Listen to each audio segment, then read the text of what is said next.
Assalamualaikum warahmatullahi wabarakatuh.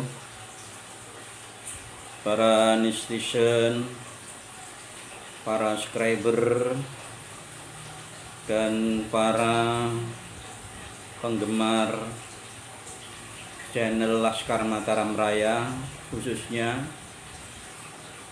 dan seluruh pemirsa semuanya, baik yang ada di Indonesia maupun yang ada di luar negeri. Pertama, mari kita panjatkan puji syukur kehadiran Allah Subhanahu wa taala.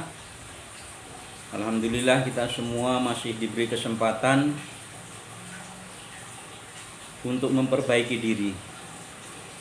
Di dalam bulan suci Ramadan ini, mari apa yang kurang daripada diri kita, ibadah kita, apa saja yang kurang daripada diri kita, mari kita perbaiki di dalam momentum bulan Ramadan ini. Karena sungguhnya pada kesempatan bulan Ramadan ini Allah sangat-sangatlah mencurahkan rahmat begitu banyak.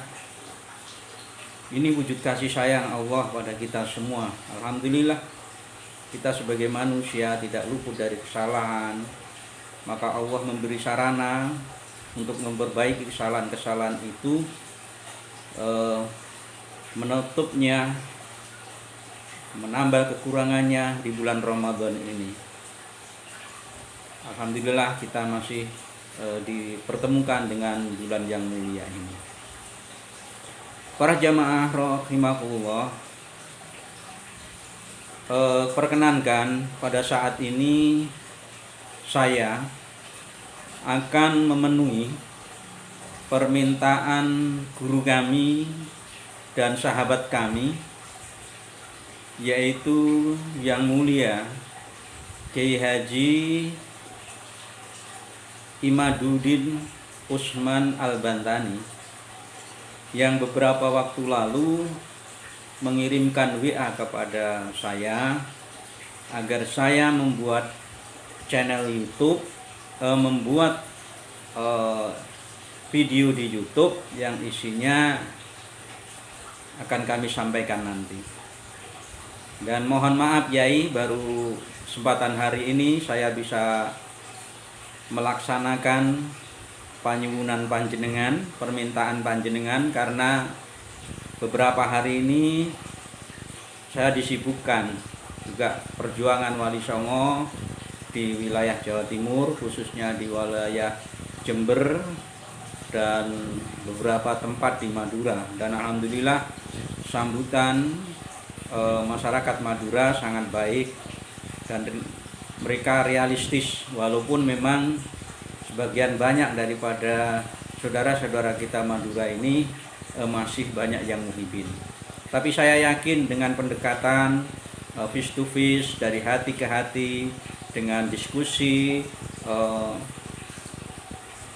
untuk membuka cakrawala pemikiran, untuk membuka cakrawala pemahaman, akhirnya masyarakat Madura dan beberapa kiai-kiai sepuhnya juga akan memahami hal ini, yaitu mengenai untran-untran daripada nasab habaib yang telah kita ketahui bersama bahwa ternyata nasab habaib ini tidaklah nyambung sebagai dzurriyyah Rasulullah Shallallahu Alaihi Wasallam.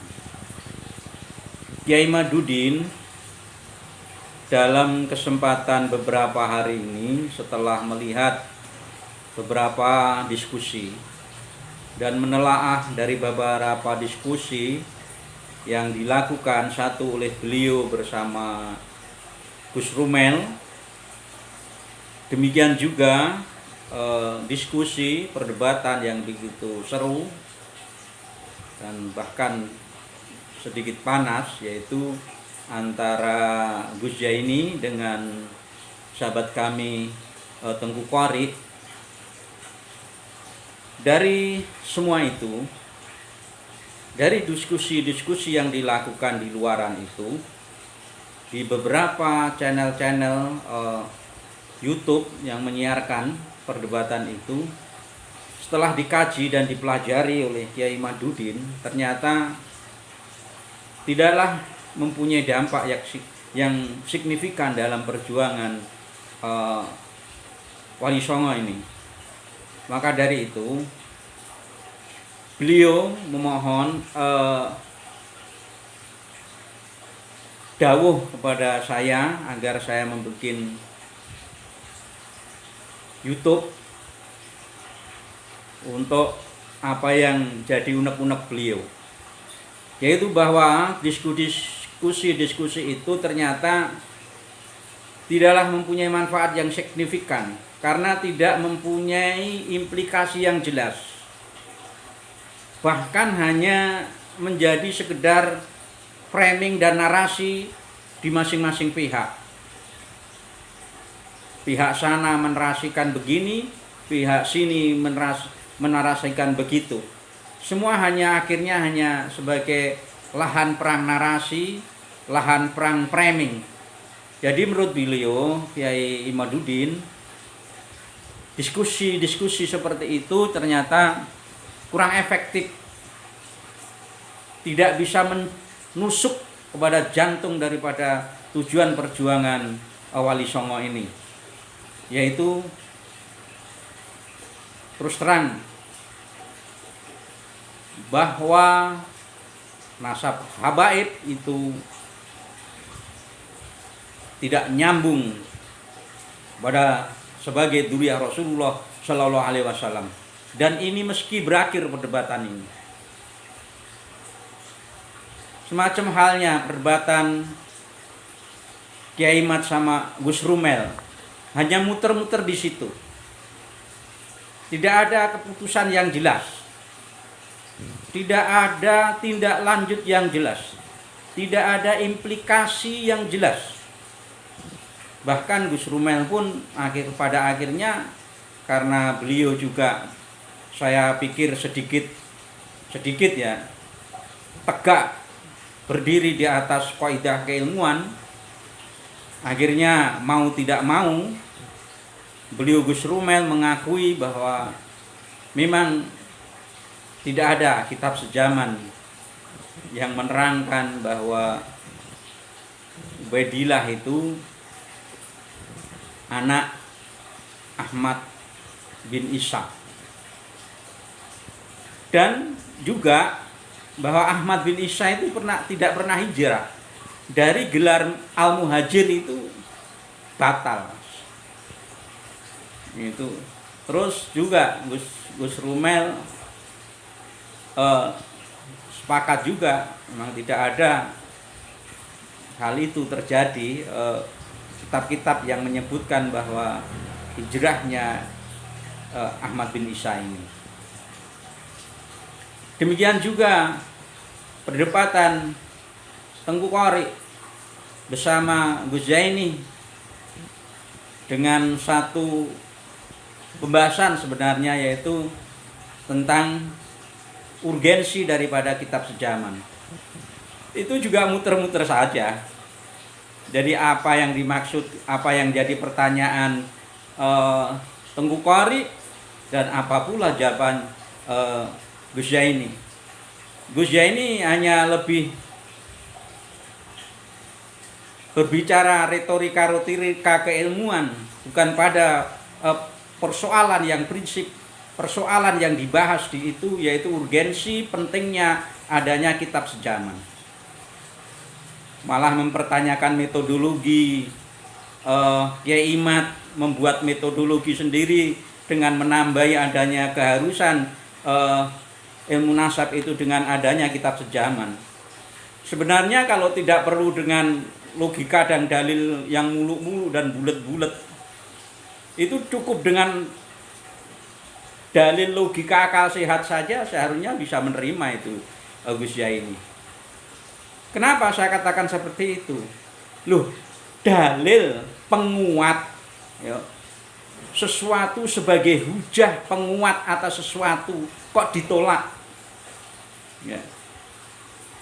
Sesuatu itu akan kuat kedudukannya bil dalil itu, yaitu bil hujah itu apa? Kitab sejaman.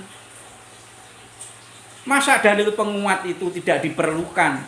Wong dengan adanya penguat itu kedudukan dalil itu semakin tambah sahih. Maka karena itu fungsinya menambah kesohihan, maka dalil sejaman atau kitab sejaman itu sebenarnya secara logika saja nggak perlu lah diperdebatkan. Pasti itu sesuatu bisa diterima oleh akal sehat. Karena apa? Dengan adanya kitab sejaman itu bukti akan semakin kuat. Itu kayak gitu diputer-puter dengan bulet-bulet, dengan metodologinya tidak ada seluruh metodologi. Semua metodologi itu ya Gus Zaini itu selalu berkembang sesuai konteks keadaannya. Saya sendiri sebagai orang teknis itu ya, metodologi saya dalam menangani kasus-kasus itu ya berkembang sesuai dengan keadaan dan konteks yang dihadapinya, objeknya itu. Misalnya saja ya, hal-hal yang bersangkut paut dengan teknis itu kan selalu berubah-ubah keadaannya. Misalnya saja dulu orang menyelidiki kitab-kitab zaman dulu tidak sedetail sekarang.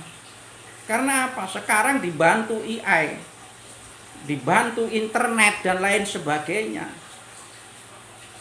Maka internet ini apa juga mau dikaramkan? Tidak menjadi syarat daripada metodologi itu tadi. Jadi metodologi itu sesuatu yang baku. Karena metodologi penelitian itu juga berkembang. Tapi inti dasarnya sama, penggalian data. Data digali sebanyak-banyaknya dulu. Sebelum data itu komplit, dirasa komplit dari semua penjuru data itu terkumpul, itu ya jangan buru-buru bikin kesimpulan. Harus ada pemisahan, grid daripada data-data itu, pengelompokan, sequel data. Ada penelitian kan, ada pengumpulan data, hipotesa, terus macam-macam lah. Akhirnya pada tahap kesimpulan. Gitu. Jadi kalau kesimpulan itu datanya belum lengkap, pasti akan mempermalukan yang bikin kesimpulan itu. Jadi kebanyakan orang malu itu karena data yang diinput belum lengkap, terus cepet-cepet bikin kesimpulan. Ya itu Gus Zaini. Jadi kalau Anda mempersoalkan kitab sejaman itu secara logika nalar sehat saja udah keliru, bukti penguat kok. Itu kalau di dalam sidang pengadilan pun bukti penguat itu pasti akan diminta atau dihadirkan sebagai penguat atas sebagai dalil penguat atas sesuatu itu. Masa bukti penguat ditolak kitab sejaman, dikatakan itu metodologi baru? Metodologi selalu berkembang dalam hal urusan ilmu apa saja. Metodologi akan selalu berkembang. Tidak bisa metodologi itu baku. Metodologi selalu berkembang itu. Dari semua itu, karena perdebatan ini rasanya hanya di channel YouTube, kenapa kemarin Kiai Mandudin menuruti perdebatan itu? Karena ya framing mereka, perdebatan kok syarat ini itu harus dengan RA. Ya karena ini agar efektif perjuangan. Kalau dengan tidak resmi dengan RA kan tidak ada implikasi hukum apa-apa. Hanya malah bagai ladang framing, ladang perang narasi. Akhirnya dari evaluasi ini Kiai Mandudin memerintahkan itu aja. Saya itu merasa beliau guru saya dan saya sebagian daripada berjuang itu. Beliau memerintahkan kepada saya untuk satu, mengadakan tantangan. Sekali lagi, Kiai Haji Imaduddin menantang Robitoh Alawiyah secara resmi berdebat dengan Kiai Imaduddin dengan segala konsekuensinya. Saya ulangi lagi. Kiai Haji Imaduddin menantang debat resmi kepada Robitoh Alawiyah dengan segala konsekuensinya, konsekuensi hukumnya. Kalau perdebatan dimenangkan oleh Robitoh, kita taslim. Demikian juga apabila kita yang kalah dalam perdebatan itu, kita taslim. Itu hal yang adil. Mungkin Robitoh bisa mengirim perwakilannya karena muhibin-muhibinnya kan banyak.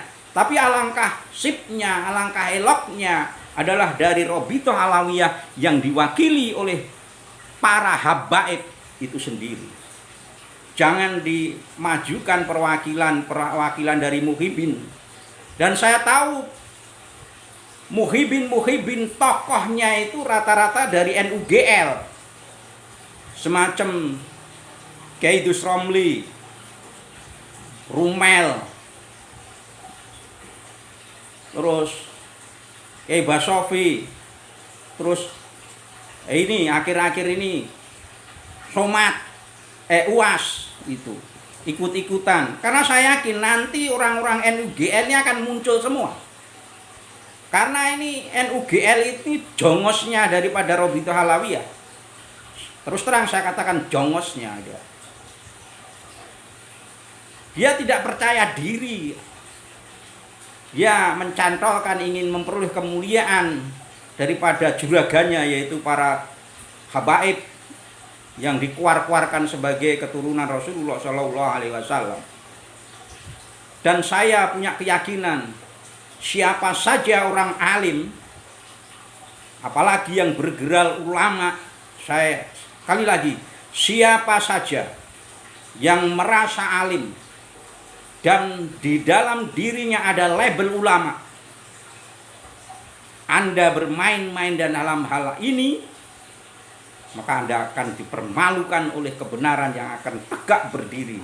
Karena apa? Al-haqqu mirabbuka falatakunana mirabbika falatakunana minal mumtarin. Saya yakin itu. Orang-orang alim kalau tidak tegak berdiri di atas ilmu, tapi di atas kemauan-kemauan daripada